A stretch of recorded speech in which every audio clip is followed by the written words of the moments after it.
Good morning and happy Saturday. Happy March 1st as we continue our march towards spring. I'm so excited, even though right here in Chicago I woke up to some snow after a warm and sunny day. But let me just get right to it. The reason I'm coming to you today is regarding the blackout yesterday. Now, prior to yesterday, I had posted on Facebook a statement stating that February 28th marks the beginning of a conscious movement towards transformation.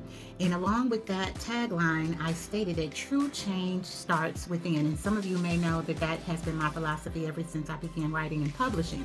True transformation begins within our thoughts, within our homes, within our daily choices. And like dominoes, the transformation extends outward, influencing our neighborhoods, our communities, our cities, states, and nations, and ultimately the world. However, it is time to shift our perspective, moving beyond a narrow individual focus to embrace a global minded mindset, recognizing that our well being is inherently interconnected. Let me say that again. Recognizing that our individual and collective well being is inherently interconnected. Why do we suffer despite perceived success?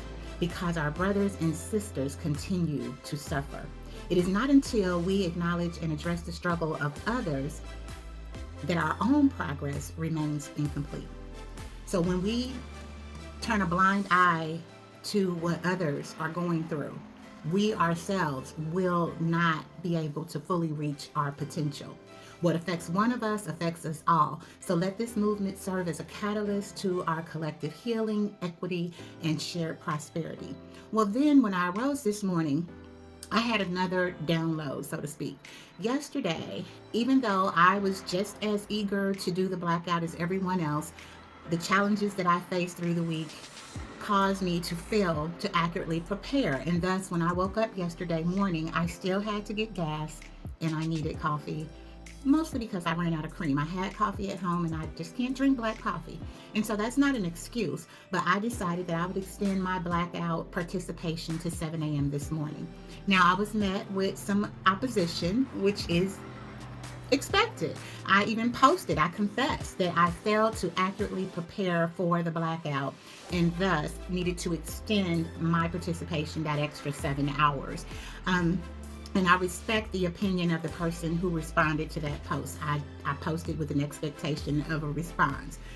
Um, so today, based on that and the fact that I watched a couple of videos where a young lady here in our stepping community here in Chicago went around to some stores to discern how many people of color were participating in the blackout. And of course, at Target, it seemed to be a good display of solidarity. However, when she went to Walmart, it was totally the opposite. Now, I expected that because, as far as I know, not many of us shop at Target.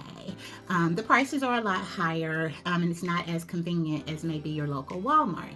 And so, those of us who are on limited fixed incomes or just desire cheaper prices because food and everything else has gone up, many still went to Walmart. What I want to say in response to that, as I reiterate what I said before, is that it is important for us to recognize that individuals vary in their capacity to modify their behaviors. I'm case in point.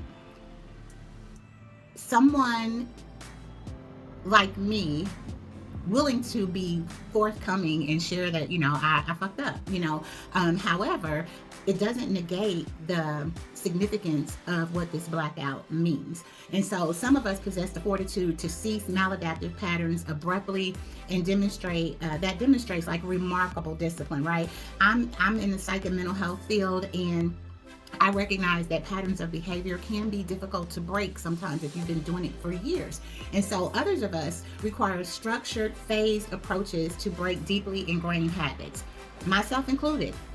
Maybe I need to give up coffee. Maybe I don't. But I know that if I choose to move in that direction, it's going to require me to do it in phases because I've been drinking coffee for a long time.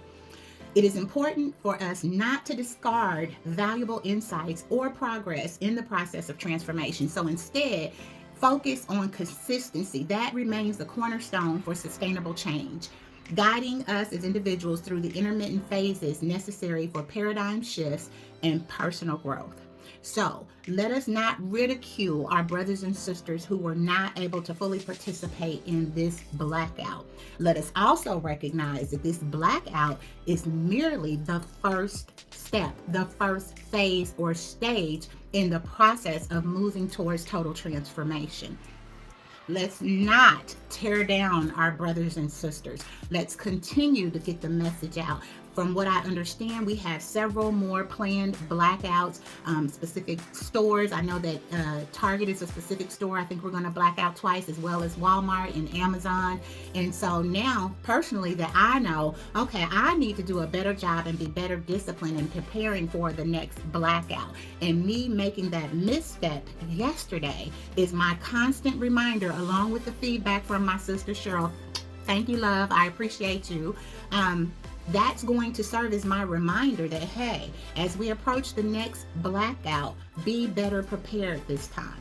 And there's nothing wrong with that. And so I'm coming to you with this video to tell you, those of you who are not aware of the blackout, those of you who were not able to participate for various reasons, and those of you who are not familiar with where you can shop Black-owned businesses, this is a call out to the community, to all of the communities that I'm a part of, and to those that I may not be a part of. But if you witness this video, let this be a reminder that we need to support one another by also responding to this video in the comments, what Black business you own and what product or service you can provide, so that as we move towards the next blackout stage for later this month, I believe, many of us will be better prepared. But if we all don't participate, don't knock us down. We're in this struggle together, and honestly, when one of us fails, we all fail. But when one succeeds, we all succeed. So let's just keep that in mind, love on each other, and move through this transformation. Love you all. Have a wonderful Saturday and a fabulous weekend. This is your girl, Selexia.